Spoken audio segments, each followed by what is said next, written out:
The sound of the slap echoed through Incheon Airport's VIP security office like a gunshot. Park Sang-min's head snapped to the side, blood exploding from his split lip as he crashed into the metal desk. The other security guards pressed themselves against the walls, frozen in terror, watching as Cheon Mujin, Seoul's most feared Mafia king, delivered another brutal backhand across Sang-min's face. "I said, kneel." Mujin's voice was ice, deadly quiet. Sang-min dropped to his knees, his uniform now stained with his own blood, trembling as Mujin towered over him. But then something happened that made every man in that room question reality itself.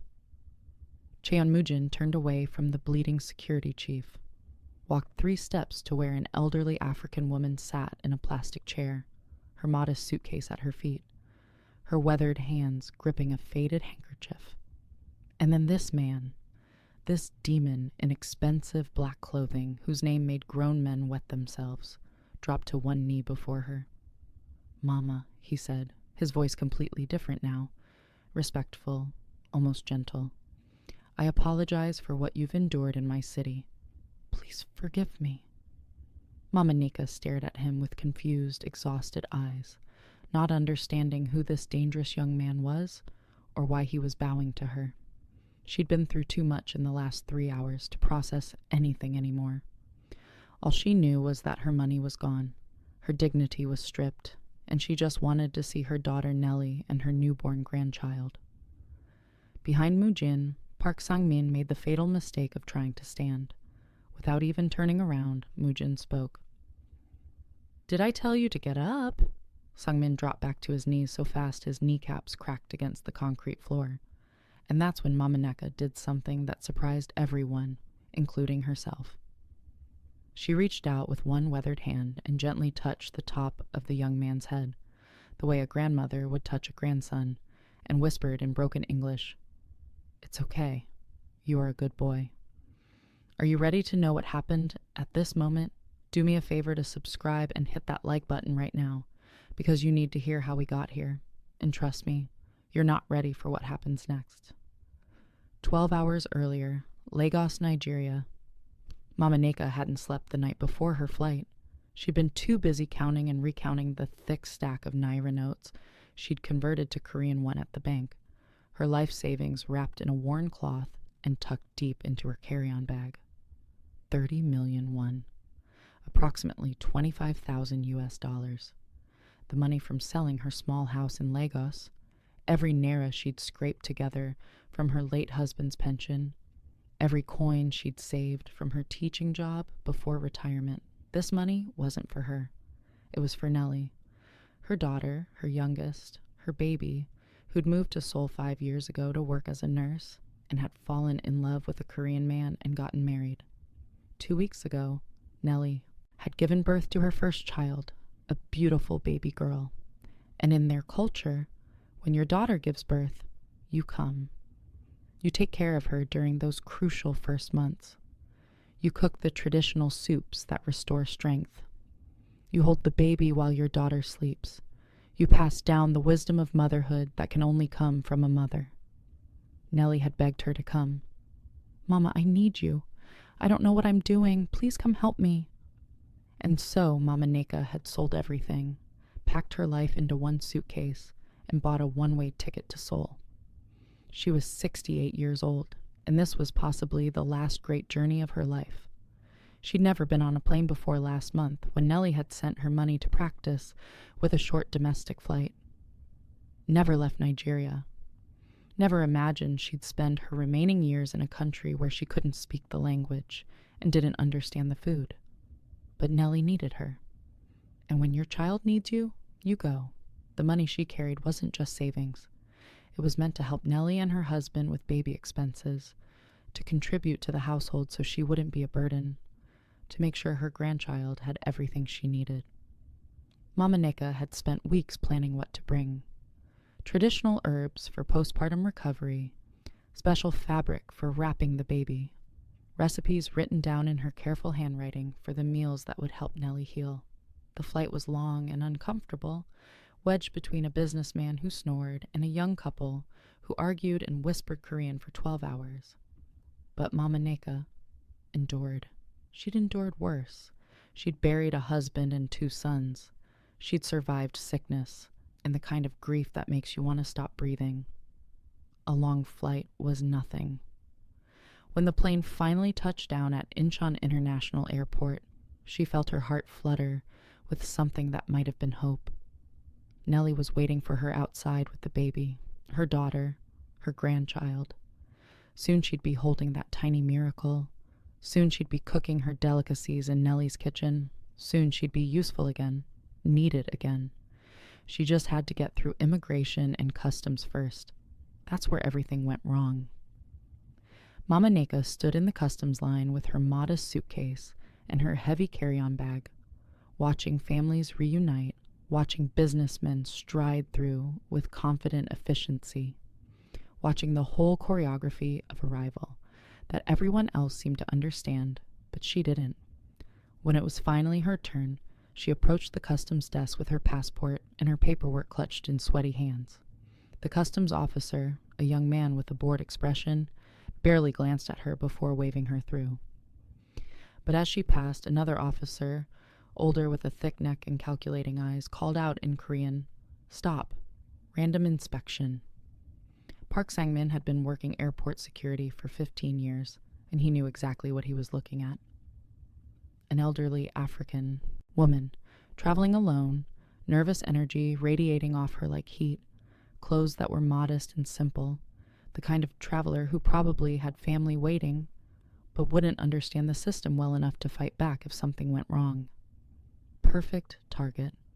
He smiled his professional smile and gestured toward the inspection area. "Please, this way."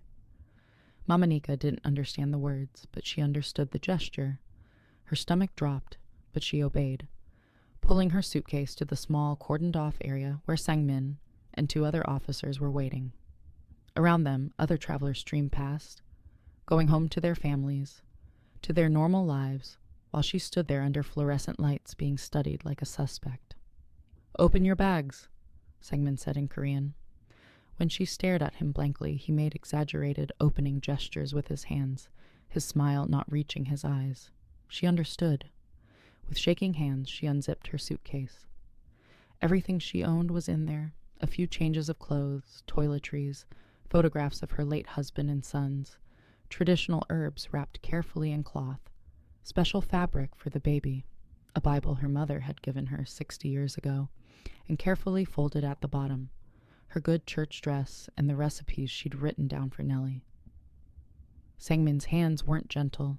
He pulled everything out, tossing her clothes onto the inspection table, shaking out her Bible so papers fell everywhere, opening her herb packages and sniffing them suspiciously, unfolding the baby fabric and examining it like he was searching for contraband. The other travelers walking past tried not to stare, but Mama Nneka felt their eyes anyway, felt their judgment, felt her face burning with humiliation as her intimate belongings were displayed for everyone to see. "Carry on too," Sang-min ordered. That's when she hesitated. That's when he knew he'd found something. "Now," he said, his voice harder. She handed him the bag with trembling fingers, and when he unzipped it, his eyes lit up like Christmas morning. There, wrapped in her husband's old handkerchief, was the stack of Korean won. 30 million.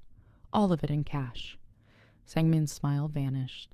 He held up the money, speaking rapid Korean to his colleagues, and suddenly all 3 officers were standing closer, forming a wall between her and the rest of the airport. The energy shifted from bored inspection to focused predation. "This is illegal amount," Sang-min said in broken English, counting the bills. "Cannot bring so much cash. Against law." Mama Nneka's English was better than his, but her voice shook as she tried to explain. "It's mine. For my daughter and her baby. I sold my house. It's all legal. I have papers. Papers not matter. Cash is illegal. We must confiscate." "No, please." She reached for the money, but one of the other officers grabbed her wrist. Not hard enough to bruise, but hard enough to remind her she was powerless here, in this country where she didn't speak the language or understand the rules. "My daughter just had a baby. I came to help her. That money is for the baby, for my grandchild. Sang-min leaned in close, his breath sour. You want money back? You understand tip? Tip for officer? He rubbed his fingers together in the universal gesture for bribery. You give tip, we help you. Maybe 1,000,000 one tip, we forget about this illegal cash. Understand? She stared at him, finally understanding. They wanted her to pay them to not steal from her. The bribe to prevent the robbery, the cruelty of it settled in her stomach like stones. I don't have extra money. This is all I have for my daughter and my grandchild. His smile turned cruel. No tip? Then no help. We take all money. Illegal is illegal. And just like that, he pocketed the entire stack. 30,000,000 won. Her house, her life savings, her contribution to her grandchild's future. Gone. Mama Nneka heard herself make a sound that wasn't quite a word, wasn't quite a scream. It was the sound of something breaking. She grabbed for the money, desperate, her dignity abandoned in the face of watching everything disappear. Give it back. Please, I need that money. My daughter needs it. My grandchild needs it. You want make trouble. Sang-min stepped closer, his voice loud now, performing for the other travelers who were definitely watching. You bring illegal cash. You make trouble for Korea. Maybe we call police. Maybe we deport you. You want deportation? You want to never see baby grandchild? The tears came then, hot and shameful, streaming down her face as she stood there surrounded by her scattered belongings and her shattered plans. She thought about Nellie waiting outside with the baby, exhausted from childbirth, needing her mother, expecting help and support. She thought about arriving empty-handed, a burden instead of a blessing. Please, she whispered. Please, my daughter just had a baby. She's waiting for me. That money is for my grandchild. Please don't take it. Sang-min's eyes were dead. Should have paid tip. He nodded to the other officers. Make her repack, then escort her out. Make sure she understands we are serious about illegal cash.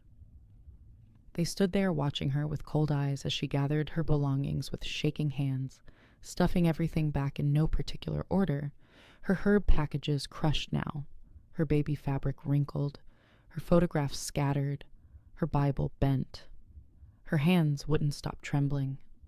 She kept thinking about Nellie and her grandchild waiting for her to arrive, expecting her mother to bring the traditional gifts and blessings that grandmothers bring for their first grandchild. She thought about arriving empty-handed with no gift, no contribution, nothing to celebrate this precious new life with. It took her 15 minutes to repack everything.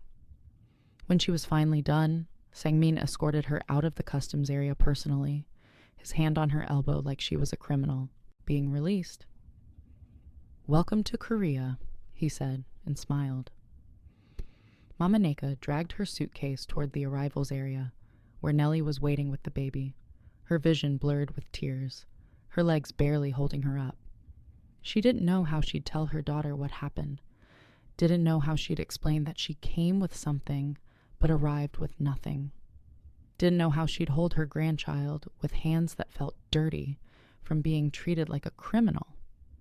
She was so focused on putting one foot in front of the other that she didn't notice the man standing near the pillar in the arrivals hall, watching everything.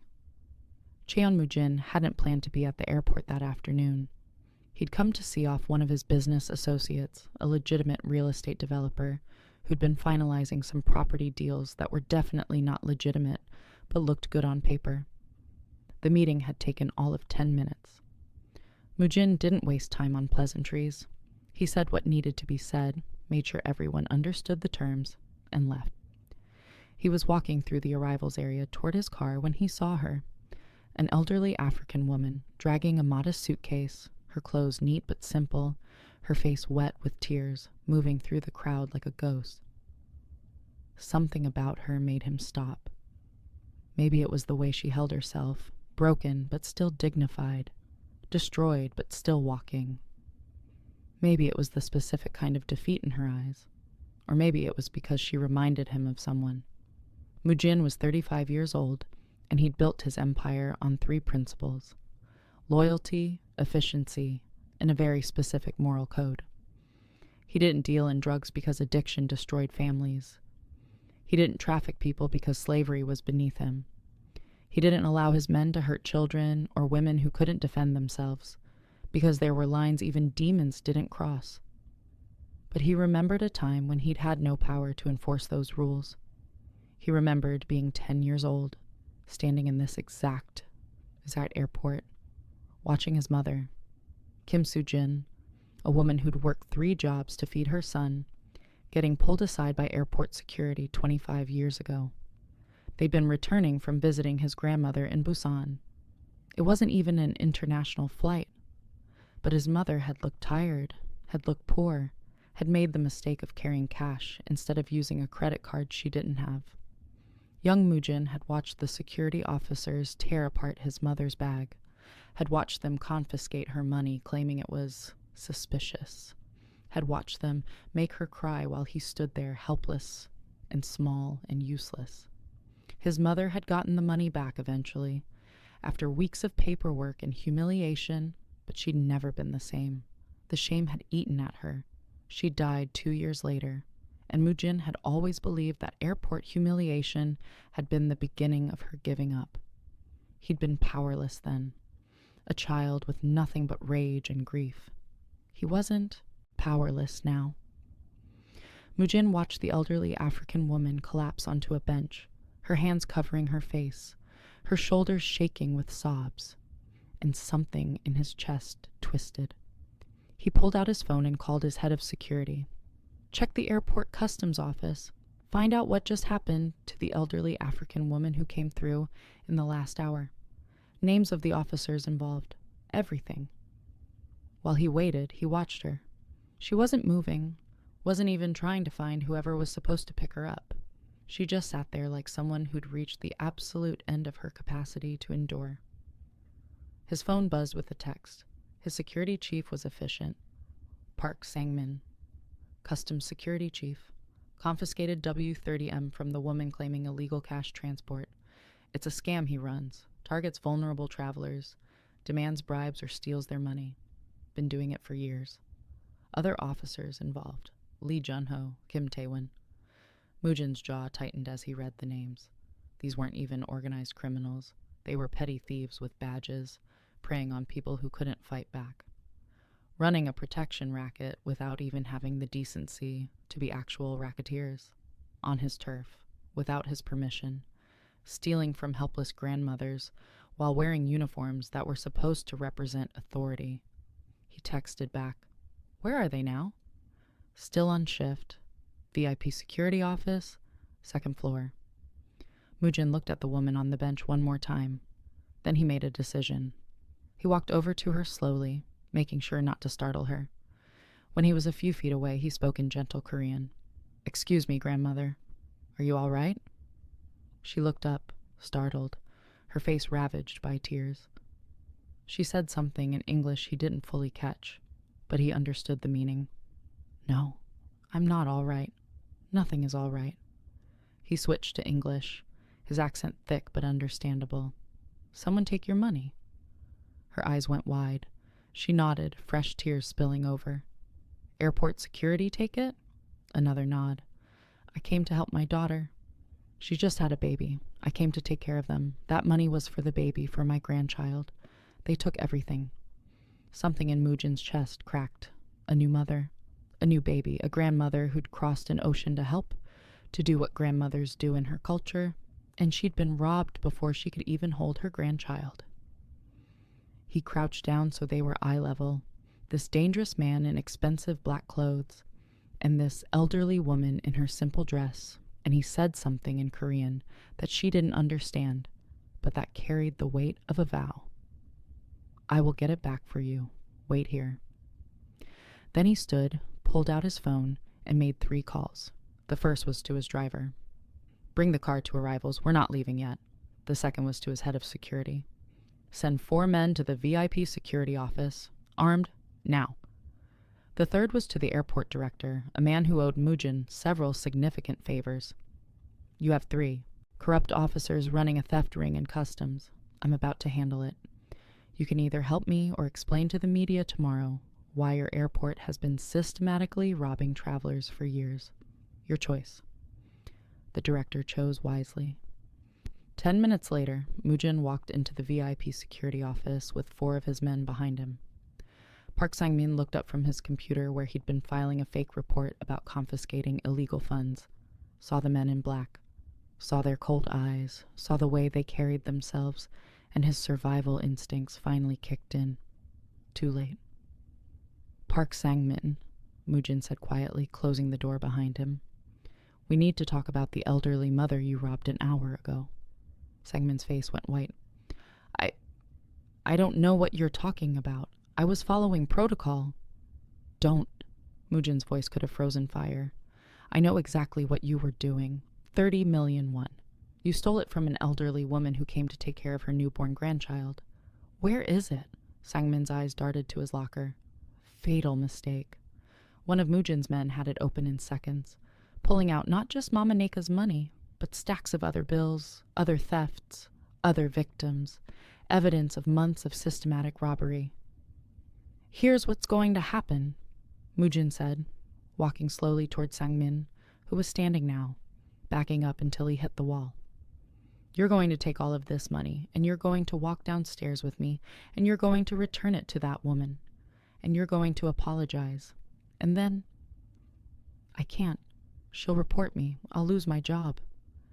The slap came so fast, Sang-min didn't even see it coming. Mujin's hand connected with his cheek like a whip crack, spinning his head to the side, blood exploding from his lip. "Did I say you could speak?" Sang-min crashed into the desk, caught himself, and before he could straighten up, Mujin delivered another backhand that sent him sprawling to the floor. "I said, you're going to apologize." That's when Sang-min made his second mistake. He looked up at Mujin with watery eyes and said, "Do you know who I am? I have connections. You can't just assault an airport security." He didn't finish the sentence because Mujin grabbed him by the collar, hauled him to his feet, and threw him against the wall so hard the drywall cracked. "Do I know who you are?" Mujin's voice was soft, almost curious. "You're nobody. You're a petty thief with a badge who preys on grandmothers coming to take care of newborn babies. But since you asked, let me tell you who I am." He leaned in close, his breath on Sang-min's face. "I'm Cheon Mujin, and you've been running a theft operation in my city without my permission, which means you've stolen from me. Do you understand what happens to people who steal from me?" The recognition hit Sang-min like a physical blow. Cheon Mujin, the name that made police commissioners nervous, the man who controlled half of Seoul's underground and a quarter of its legitimate business, the demon that even other criminals feared. "I didn't know," Sang-min whispered. "I swear I didn't know you were involved. I wasn't, until you made it my business by humiliating a helpless grandmother at my airport. Now collect that money and move." 10 minutes later, they were back in the arrivals hall. Mama Nneka was still on the bench, and now a young woman was with her. Nellie, who'd finally found her mother and was trying to understand why she was crying, why she looked so devastated, what had happened. In Nellie's arms was a tiny bundle wrapped in pink, the baby sleeping peacefully, unaware that her grandmother had just been destroyed. When Mama Nneka saw Park Sang-min walking toward her flanked by men in black, she actually flinched, pulling Nellie and the baby closer like she needed to protect them. But then Sang-min did something she never expected. He dropped to his knees in front of her. His face was bleeding, his lips split, his uniform dirty, and his hands were shaking as he held out the stack of one, all 30 million, plus more. "I'm sorry," he said in Korean, and one of Mujin's men translated to English. "I was wrong. Please forgive me. This is your money. All of it." Mama Nneka stared at the money like it might bite her. Nellie was looking between her mother and the bleeding security officer and the dangerous men in black and her sleeping baby with absolute confusion. That's when Mujin stepped forward, and that's when he did something that shocked everyone, including himself. He walked past Sang-min, and he dropped to one knee in front of Mama Nneka, This woman he'd never met, this grandmother who reminded him of his own mother, and he spoke in careful English.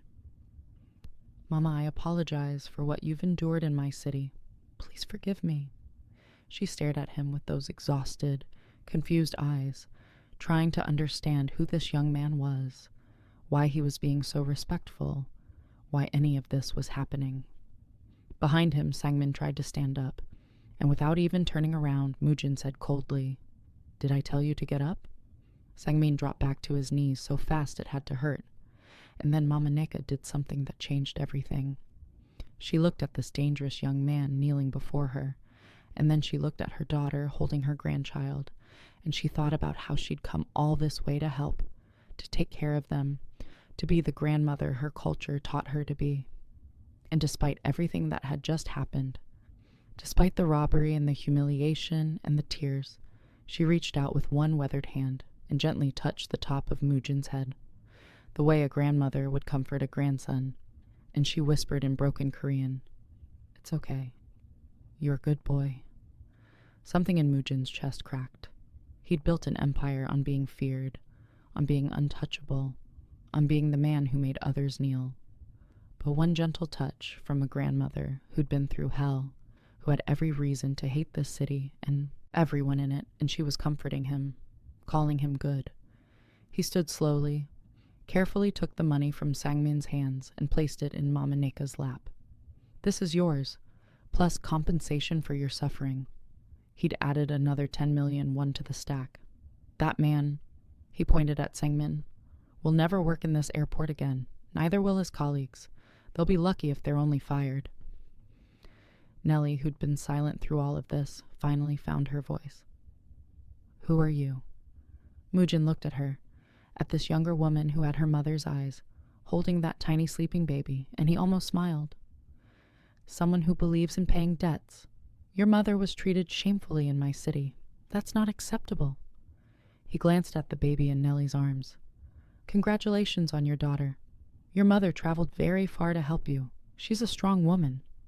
He turned to leave, but Mama Nneka called out something in her language, something that sounded like a blessing or a prayer.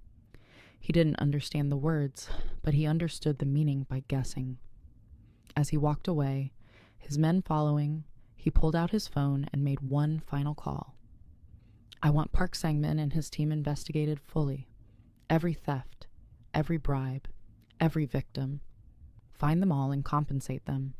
And make sure the media knows the airport has been cleaned up. Frame it as a corruption bust if you want. I don't care. Just make sure this never happens again." "And Sangmin himself?" his security chief asked. Mujin paused. In the old days, he might have done something permanent, sent a message written in blood, but he thought about Mama Nneka's hand on his head, her gentle words, her forgiveness when she had no reason to forgive. Blacklist him. Every airport, every security job, every position where he'd have power over vulnerable people. Let him spend the rest of his life working jobs where he's the powerless one. Let him remember what it feels like. And if he tries to retaliate, then remind him what happens to people who make me repeat myself. Before we get to the ending, if this story moved you, if you felt something, during that moment when Mama Nneka touched his head, hit that subscribe button, because I've got more stories like this, and you don't want to miss them. Trust me. Mama Nneka stayed in Seoul. With her money returned and Nellie's help, she settled into her daughter's small apartment and did exactly what she'd come to do. She took care of her daughter and her newborn grandchild. She cooked the traditional soups that helped Nellie recover from childbirth. She held the baby while Nellie slept. She sang the old songs her own mother had sung to her. She wrapped that precious baby in the special fabric she'd brought from Lagos and taught Nellie how to carry her the traditional way. She learned basic Korean over the following months, enough to get by, enough to go to the market and buy ingredients for her soups, enough to greet the neighbors who were curious about the African grandmother living upstairs. She never fully understood who the young man was that had saved her that day, though Nellie had looked him up and had tried to explain that he was someone very dangerous, someone people feared. But Mama Nneka only remembered his eyes when he knelt before her.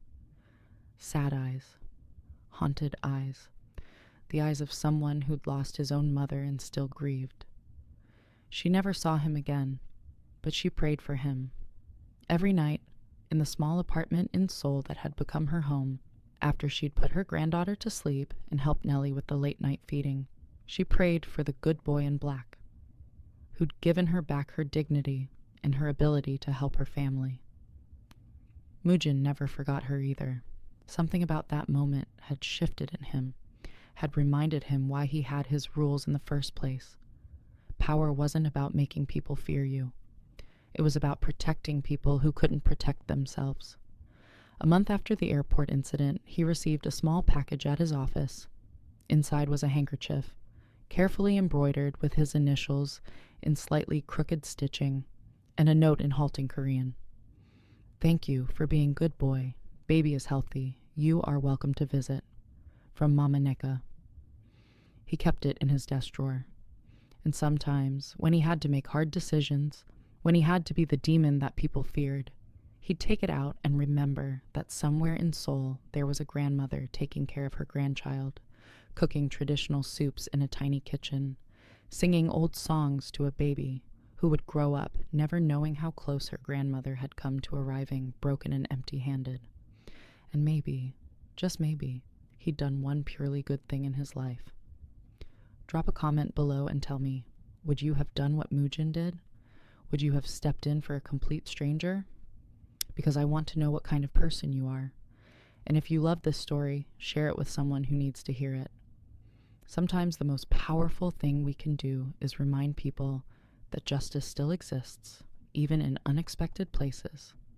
Until next time, remember, power isn't about who you can hurt. It's about who you choose to protect.